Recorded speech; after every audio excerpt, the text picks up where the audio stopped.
80% pendapatan negara dari pajak, tapi rakyatnya makin megap-megap. Teman-teman, kalian mungkin udah dengar, Kementerian Keuangan berencana menarik pajak dari pedagang e-commerce, termasuk UMKM.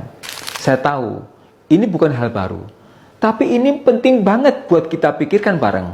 Kenapa? Karena faktanya, sekitar 80% pendapatan negara kita berasal dari pajak. Artinya, negara sangat bergantung pada kantong rakyat, bukan dari kekayaan alamnya yang luar biasa. Saya bukan anti pajak ya. Bahkan dalam Islam, jika negara dalam keadaan darurat, rakyat yang mampu boleh dikenakan pajak. Tapi, ini bukan darurat. Ini soal struktur ekonomi yang anomali. Coba kita pikir. Indonesia itu kaya raya. Punya hutan tropis terbesar ketiga di dunia. Garis pantai terpanjang kedua di dunia. Potensi tambang emas, nikel, batu bara, migas yang nilainya ratusan miliar dolar. Tapi sayangnya, banyak dari sumber daya itu justru dikelola oleh swasta, bahkan asing. Contoh kecil, Freeport yang mengelola tambang emas terbesar kita selama puluhan tahun, keuntungannya bisa triliunan tiap tahunnya. Sektor nikel, mayoritas smelter dimiliki asing. Laut dan perikanan, masih banyak hasil tangkapan ikan kita yang dijual murah keluar, bukan dikelola maksimal oleh negara. Bukankah itu semua tergolong public good, barang milik rakyat? Pertanyaannya, kenapa rakyat harus bayar pajak untuk menambal APBN, sementara kekayaan negaranya sendiri justru dinikmati pihak lain? Dan beban pajak itu nggak cuma soal angka. Pajak bisa langsung berdampak ke daya beli masyarakat.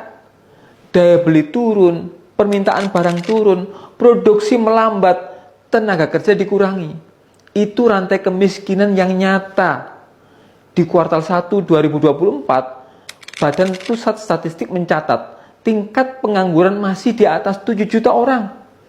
Dan kenaikan biaya hidup makin menekan UMKM yang jadi tulang punggung 97% usaha di Indonesia. Jadi, masuk akal nggak kalau kita terus bergantung pada pajak rakyat untuk membangun negara? Menurut saya, mustahil Indonesia bisa jadi negara adidaya kalau tulang punggungnya adalah pajak rakyat. Sudah saatnya kita pikir ulang, bangun sistem ekonomi yang relevan, adil, dan manusiawi.